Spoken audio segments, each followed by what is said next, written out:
Martinelli, I don't even want to talk about Martinelli because normally as an attacker or as a winger, you don't have to always keep your head down. Your head must be up. And moreover, while the ball reached him, the goalkeeper, he had already shown the goalkeeper where he wanted to play the ball to. After bending, the goalkeeper is expecting a cut across ball, which he actually played it that way. If he had played to the first bar, it would have entered. Easily, Abi. Very easy. Very easy. You see, Trossard, I don't know, in short, the performance of the entire team today is below expectation. I must say were average. They were extremely average.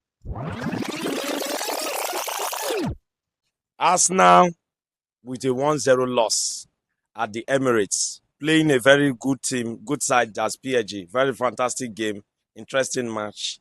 What are your thoughts on today's game? Where do you think Arsenal did wrong that made them to lose this game? First and foremost, I just want to say we had deficiencies in the midfield. It was very clear. Even a blind man too could see it.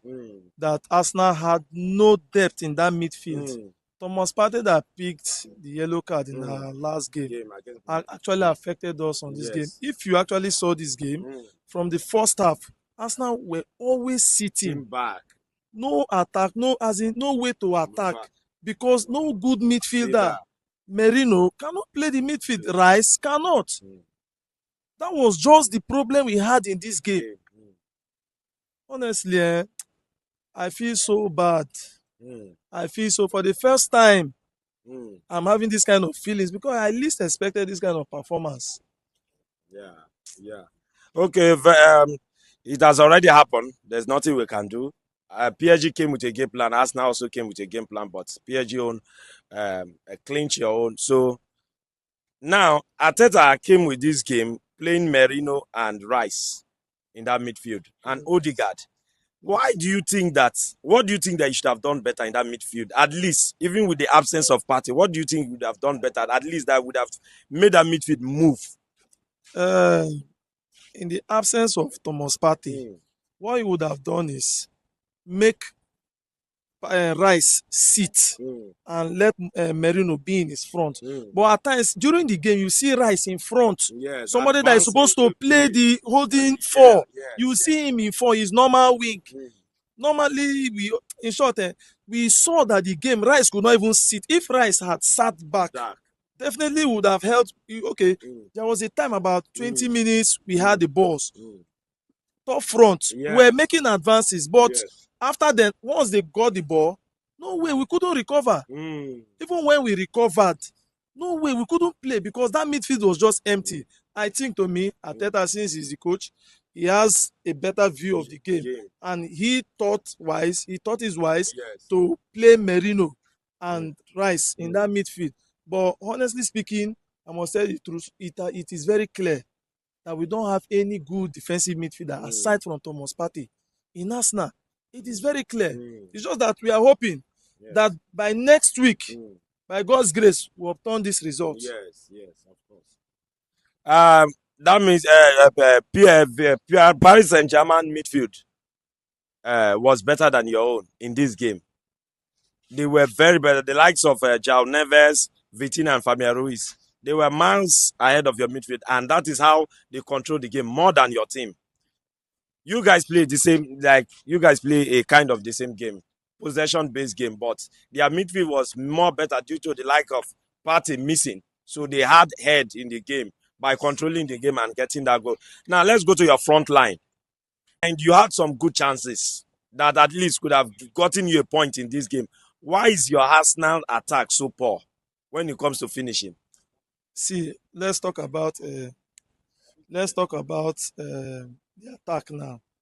In Arsenal, we had, I must say the truth, in football is about your experience, your comportment in front of goalposts. We saw what happened there. We had like two good chances. Very clean, 2 good chances. chances. And you not as an attacker, not utilizing that opportunity. Most of the times, full 90 minutes, you could just have just one. And if you miss it, that's it. Once you miss it, that's it. So we missing those chances. Trossard missing that clear one. Normally, that's Martinelli. I don't even want to talk about Martinelli because normally, as an attacker or as a winger, you don't have to always keep your head down. Your head must be up. And moreover, while the ball reached him, the goalkeeper, he had already shown the goalkeeper where he wanted to play the ball to. After bending, the goalkeeper is expecting a cut across ball, which he actually played it that way. If he had played to the first bar, it would have entered. Easily, Abi. Very easy. Very easy. Is it Trossard? I don't know. In short, the performance of the entire team today is below expectation. Yes, I must they say were average. they were extremely average. So what are your positives for today's game? At least there would have been any positive. My happiness is David Raya. Okay. He was able to, his reflect actually made us not to concede another goal. If we had conceded 2 goals, it would have been it so would have bad. been another story. Yes. But I know there is something they call comeback in football. In France, we play everything. In France, we just give out everything. And I believe since they've come to Emirates to win us, we too can still go to their home and win them. That's my belief. And I'm just happy that they did not score more than 1 goal. I will ask you this same question I asked the other Arsenal fans. Martin Odegaard has been very poor since he came back from injury. I don't know why, but you know better as an Arsenal fan. What do you think is wrong with Martin Odegaard since he came back from injury? Martin Odegaard, in football, if you come back from injury, it will take you some time to pick. It will take you some time to pick. Like, let me just centralize, like today's game. We all know the deficiencies, and it affected the Arsenal had a game plan. Normally, Arsenal as a team, we have this game plan. Once we go with it and we succeed. We saw it in the first and the second leg of the quarterfinals against Madrid. We all succeeded, but today the pressure, everything was too much. When you're being pressured, there is no way. They say the best form of defense is attack, but we couldn't attack today. We're just receiving, we're just piling pressure. So we least expected any extraordinary performance from the likes of Odegaard. Today, everybody, let's just take the defeat in good faith and hope for a better next week return leg. Fair enough. So who is your man of the match? A man of man, I will give Raya. Okay, Raya, for those good saves. Yeah. That's it. Thank you. Thank you very much.